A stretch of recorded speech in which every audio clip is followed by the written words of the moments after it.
Bismillahirrahmanirrahim. Assalamualaikum warahmatullahi wabarakatuh. Waalaikumsalam warahmatullahi wabarakatuh. Alhamdulillah ala kulli ni'matillah. Assalatu wassalamu ala Rasulillah Sayyidina Muhammad bin Abdillah. La haula wala quwwata illa billah. Amma ba'd. Hadirin muhtaramin, para alim, para kiai, para ustaz, para santri sedaya kang dipun rahmati Allah Subhanahu wa taala, sesepuh ingkang kawula bekteni Bapak Ibu para rawuh sedaya hadirin wal hadirah rahimakumullah. Semoga kula dherekaken panjenengan sedaya munjaken rasa puji lan syukur wonten kanjeng Allah Subhanahu wa taala keranten dalem menika tasih paringan dumateng kita maringi panjang umur, tasih pinaringan sehat, pinaringan selamat, paring kesempatan saged salat jamaah sesarengan, saged ngaos sesarengan. Alhamdulillah, betapa berat dalam kondisi seperti ini untuk bisa hadir bersama-sama ngaji seperti ini. Berat banget karena kondisinya seperti tadi hujan sangat lebat, deras seperti itu, pakai payung pun tetap basah karena sangat lebatnya. Namun panjenengan ini ratusan yang hadir ini semuanya diringankan oleh Allah, langkah kakinya, keinginan hatinya diringankan oleh Allah, juga enteng sehingga bisa hadir bersama dan setelah bersama dan ngaji bareng-bareng. Salam salam kita aturkan pada baginda Nabi Muhammad sallallahu alaihi wasallam, keluarga dan sahabat-sahabatnya. Semoga kita termasuk umat beliau dan dapat syafaat minat dunia dan akhirat. Amin Allahumma amin. Wassalamu Muhammad. Hadirin kaum muslimin muslimat yang berbahagia, ayo ngaji dan dari hati, noto hati, memahami syariat-syariat untuk memperbaiki ibadah kita sesuai dengan wahyu ilahi. Ayo hadir di majelis zikir agar hati bisa tenang dan bahagia. Kaum muslimin semuanya, ayo duduk di taman-taman surga untuk mencari rahmat dan ampunan Allah Subhanahu wa taala. Ayo selamatkan hati nurani, jiwa dan rohani kita supaya kita bisa istiqomah dalam ibadah dan mampu meraih husnul khotimah. Amin Allahumma amin. Para hormati, dalu menika kitab Tanggil Kaul badhe bahas masalah keutamaan taubat. Bab yang ke-23, Al-Babus Salis wal Ashruna, utai bab sing kaping 23 fi fadilati taubati, mertelake masalah fadilah fadilah taubat. Taubat napa taubat? Taubat maksud babat napa? Taubat adalah mendekatkan diri pada Allah Subhanahu wa taala dengan melakukan taat kembali kepada Allah dengan niatan yang baru. Itulah taubat sebenarnya. Rasulullah SAW pernah dihadiri wanita yang mana wanita itu seorang pezina datang ke majelis Rasulullah SAW. Tiba-tiba dengan beraninya dia dalam kondisi yang penuh dosa berani menghadap Rasulullah SAW, datang ke majelisnya. Sampai di hadapan Rasulullah SAW, matur, ya Rasulullah, saya ini orang yang penuh dosa. Apa yang saya lakukan ini? Saya penuh dosa, saya seorang pezina, Rasulullah. Saya harus menebus dosa-dosa saya. Rasulullah kedatangan tamu perempuan yang mengaku dirinya seorang pezina dan berdosa besar. Rasulullah tidak menanggapi, memalingkan wajahnya ke kanan, seolah-olah tidak mendengar apa yang dikatakan wanita itu tadi. Namun ternyata wanita itu tadi tetap bersikeras untuk didengarkan oleh Rasulullah apa yang disampaikannya, menyampaikan lagi, sehingga Rasulullah menjawab, pulanglah sampai anak lahir. Pulang kata itu, sampai 9 bulan kemudian anaknya lahir. Datang kepada Rasulullah, wahai Rasulullah, anakku telah lahir, aku harus siap melakukan pembersihan dari dosa-dosa saya ini. Apapun hukuman yang akan Rasulullah berikan, saya siap. Yang penting dosanya dibersihkan. Rasulullah menjawab, susui anakmu sampai kau sampai. Jadi Rasulullah tidak langsung memberikan hukuman pada aduan itu tadi, susui anakmu sampai kau sampai.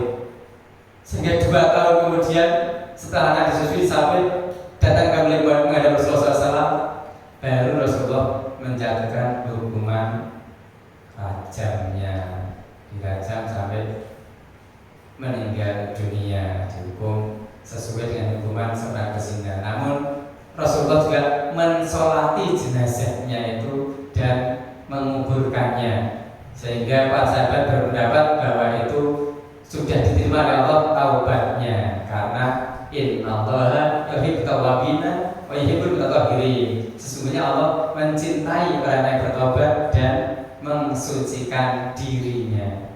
Di zaman Rasulullah, di zaman Sayyidina Umar bin Khattab pernah berjumpa dengan seorang pemabuk. Nampak sekali bahwa pemabuk itu membawa botol berisi minuman keras.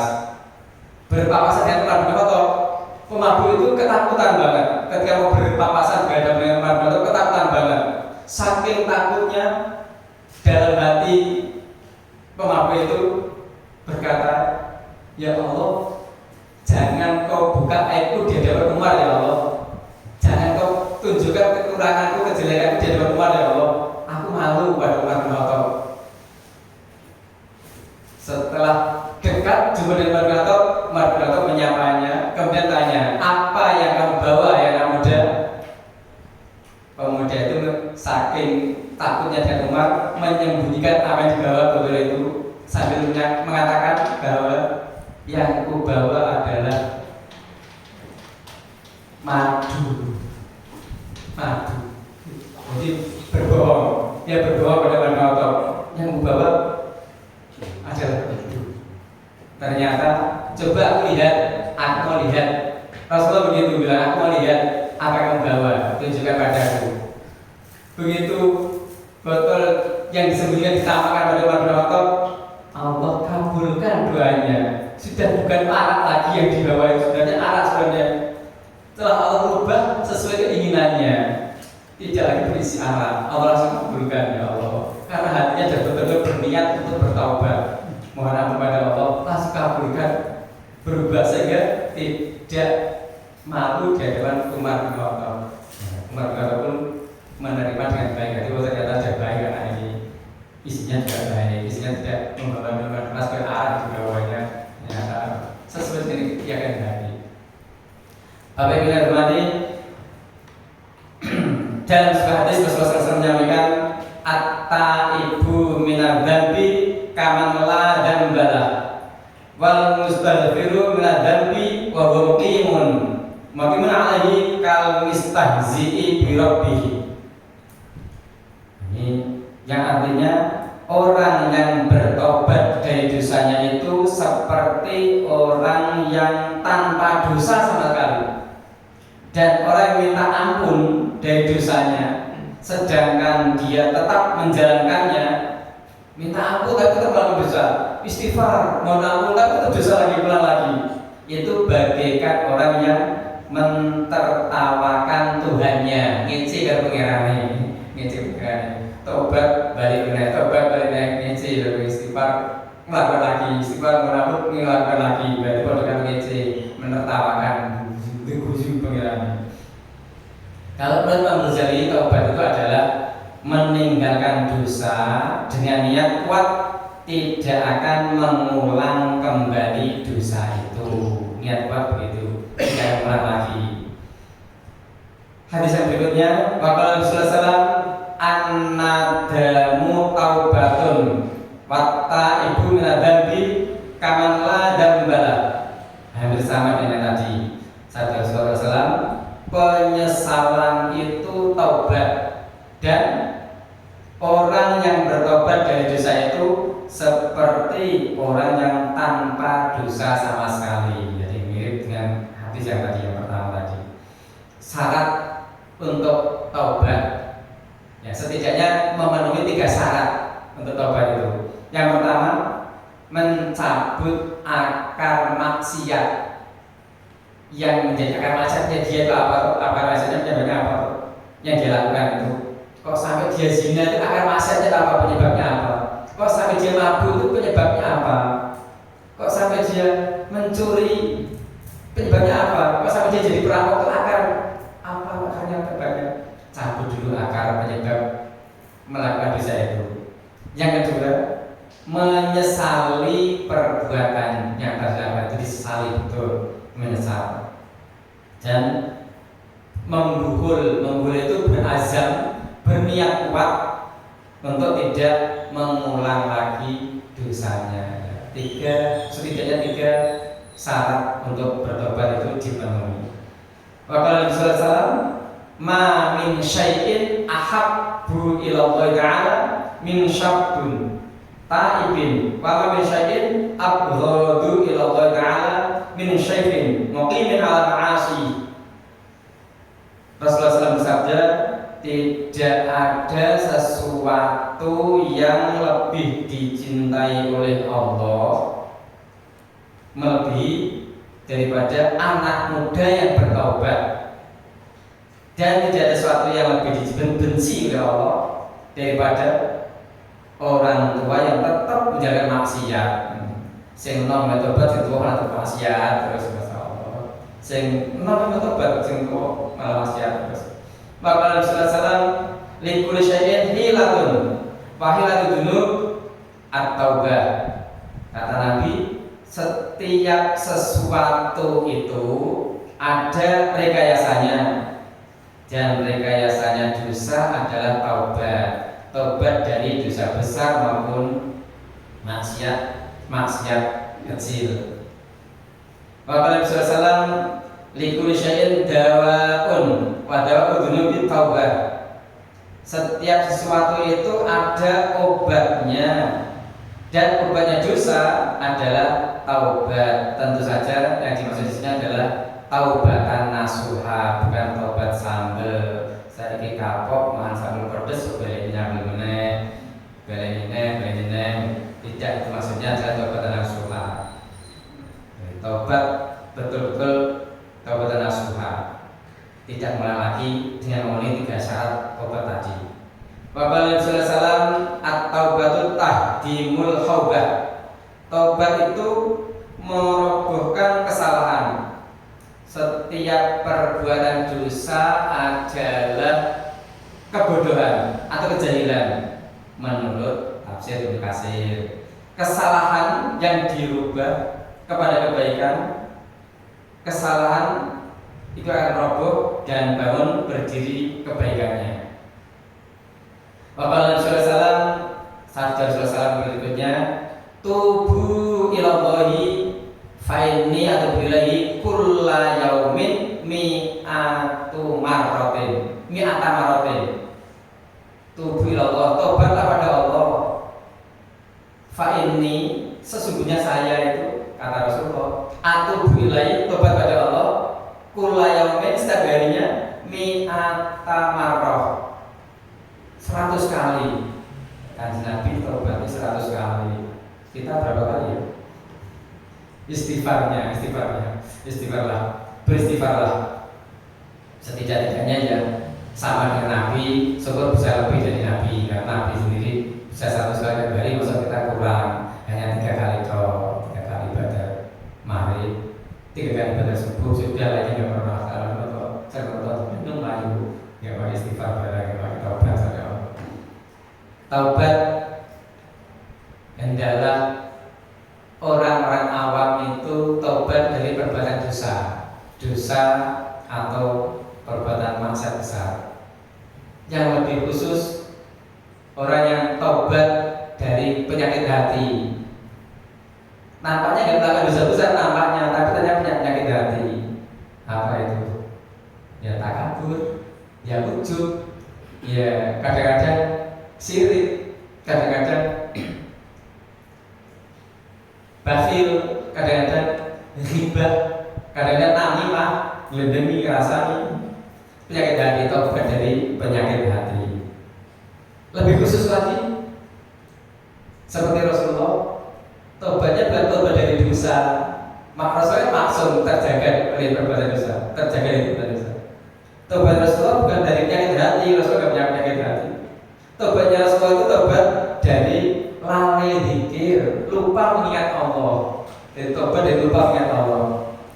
Kita sering lupa dengan Allah, sering lupa saat ada urusan dunia, lupa dengan Allah kadang-kadang, lupa bersyukurnya, lupa istighfarnya, lupa tobatnya, lupa zikirnya. Rasulullah tobatnya tobat dari lupa zikir, lupa mengingat Allah, ditobati itu.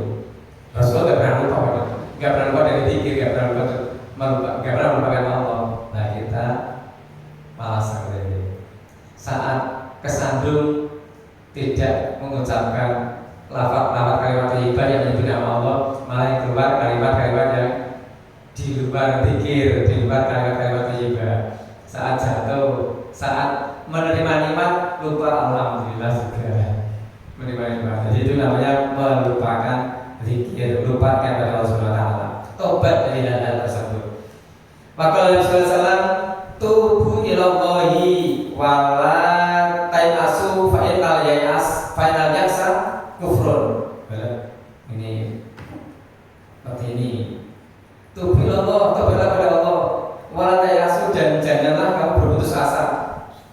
Fa innal ya'sa kufrun. Sungguhnya putus asa itu kufur. Jangan berputus asa. Putus asa itu kufur. Berputus asa dari rahmat Allah maksudnya. Yang tidak boleh itu putus asa dari rahmat Allah. Yang boleh adalah putus asa dari manusia, dari berharap dengan manusia. Boleh putus asa dengan harapan pada manusia. Sudah tidak lagi berharap dari orang ini. Aku nggak berharap dari orang itu. Saya sudah putus asa dari orang ini, orang itu nggak apa-apa. Yang tidak boleh adalah berputus asa dari rahmatnya Allah SWT. Maka Nabi SAW ajilu bitaubati qabla al-maut wa ajilu bisolati qabla al-maut. Segeralah bertobat sebelum mati, dan segeralah sholat sebelum waktunya terlambat, sebelum waktunya habis. Tinggal sholat dan sholat. Segeralah tobat. Yang sering kali kita mendengar kisah preman yang sudah membunuh 99 orang, kemudian ingin bertobat, datang ke pendeta Yahudi ingin tobat, malah tidak diterima dengan baik, sehingga pendeta Yahudi dibunuh sekalian, kena salah terus. Baru datang kepada ulama Muslim yang bisa meredakan hatinya sehingga betul-betul bisa bertaubat. Yang saya katakan kisah cerita seperti itu. Maka Nabi sallallahu alaihi wasallam tubu ila rabbikum qabla an tamut. Bertobatlah kalian kepada Tuhan kalian sebelum kalian semuanya mati. Sebelum mati tobat itu sebelum mati lah. Bertobatlah sebelum maut menjemput. Biasanya kan saat ditunda-tunda, aku tobatnya bagaimana toh? Aku sudah tobat, tobatnya gimana? Besok aja tobatnya kalau sudah menunda-nunda seperti itu biasanya. Suka menunda-nunda tobat, malah kedahuluan malaikat maut menjemput. Wis kadung seneng dengan minuman keras, ya malaikat maut menjemput belum sempat tobat. Wis kadung seneng jadi perampok, belum sempat tobat malah ketembak polisi malah mati, dan seterusnya. Di zaman sahabat Abdullah bin Mas'ud ada kisah tentang tobat, yaitu ada orang yang bernama Zadan dalam keadaan mabuk berat. Zadan bersama kelompoknya, Zadan itu ngabur kelompoknya. Zadan itu punya suara yang sangat merdu, sangat bagus. Saat sedang mabuk, teman-temannya membujuknya untuk bernyanyi-nyanyi sambil mabuk bernyanyi-nyanyi. Saat bernyanyi-nyanyi itu Abdullah bin Mas'ud lewat, mendengar suara Zadan yang mabuk sambil nyanyi itu. Abdullah bin Mas'ud hanya komentar, alangkah bagusnya bila suaramu itu dipakai untuk membaca ayat-ayat Al-Quran. Begitu saja, hanya begitu aja. Abdullah bin Mas'ud komentarnya terus pergi lewat begitu saja. Sang pemabuk tadi Zadan mendengar komentar Abdullah bin Mas'ud, berhenti dari nyanyiannya, terus bertanya kepada teman-temannya, apa dia bilang tadi? Temannya mengulang perkataan Abdullah bin Mas'ud, alangkah baiknya jika suara yang merdu itu dengan membaca Al-Quran. Mendengar jawaban itu, tersentak hatinya, ingin bertobat dan segera berlari mencari Abdullah bin Mas'ud, mengejar Abdullah bin Mas'ud tadi, memeluknya sambil menangis. Abdullah bin Mas'ud pun karena melihat kejadian seperti itu, Abdullah bin Mas'ud mengetahui bahwa ini Zadan benar-benar sudah bertobat ini, menangis memeluk. Maka Abdullah bin Mas'ud pun menerima dengan baik dan mendoakannya supaya Allah menerima taubatnya, sehingga Abdullah bin Mas'ud sudah tidak mau lagi mabukan dan bertobat, terus beramal soleh mengikuti ajaran sahabat Abdullah bin Mas'ud, sahabat Nabi SAW. Para ulama, sesungguhnya Allah itu mengampuni dosa-dosa, semua dosa diampuni Allah. Itu dalam surat Az-Zumar kalau menyampaikan itu. Kemudian Abu Bakar As-Siddiq menyampaikan salah satu dosa terburuk adalah seseorang yang menganggap remeh dosanya. Dosa yang paling buruk adalah meremehkan dosa yang pernah ia lakukan. Dosa yang lakukan diremehkan, tidak ditobati malah diremehkan. Abu Bakar itu. Kalau begitu, kamu begitu banyak berbuat dosa, Allah masih tetap baik kepadamu. Bayangkan jika kamu tidak berbuat dosa, kamu berbuat baik, rahmat kebaikan dari Allah seperti apa baiknya? Kamu dosa aja, Allah tetap berbuat baik padamu. Apalagi kalau kamu berbaik, seperti apa kebaikan Allah padamu? Begitu kata Sayyidina Ali dari Tauhid.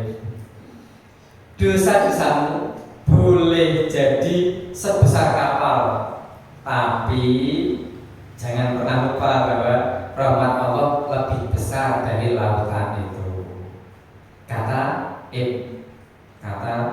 Ibnu Qayyim, tangisan taubat seorang pendosa lebih Allah cintai. Tangisan taubatnya orang yang berdosa itu lebih Allah cintai daripada zikirnya orang yang sombong. Zikirnya orang sombong kayak kata Ibnu Qayyim begitu. Kemudian aku malu saat dianggap baik, padahal aku adalah pendosa yang hebat. Hanya saja Allah sedang menutup aibku. Andaikan Allah membuka aibku, tentu panjenengan semua yang hadir tidak mau lagi menatapku dan duduk dekat denganku, nggak mau lagi, karena Allah menutupi aibku. Jadi karena kita ini selama ini ditutup aibnya oleh Allah, sehingga nampaknya kita baik-baik saja. Saat dibuka aibnya oleh Allah, nah baru tahu orang lain menjauhi kita. Maka jangan sampai kita membuka aib orang lain, karena selama ini Allah telah menutup aib kita. Bapak Ibu yang hormati, demikian 10 hadis tentang fadilah taubat yang diuraikan di kitab Tanqihul Qaul ini. Ini sudah bab 23. Kalau satu bab ada 10 hadis, bab 23 berarti sudah kita baca 230 hadis yang kita baca dan kita Tanqihul Qaul ini. Karena setiap bab 10 hadis. Demikian kajian Tanqih pada malam hari ini, mudah-mudahan bermanfaat bagi kita semuanya. Allah berikan rahmatnya untuk kita semuanya, memberikan keberkahannya untuk kita dan keluarga kita.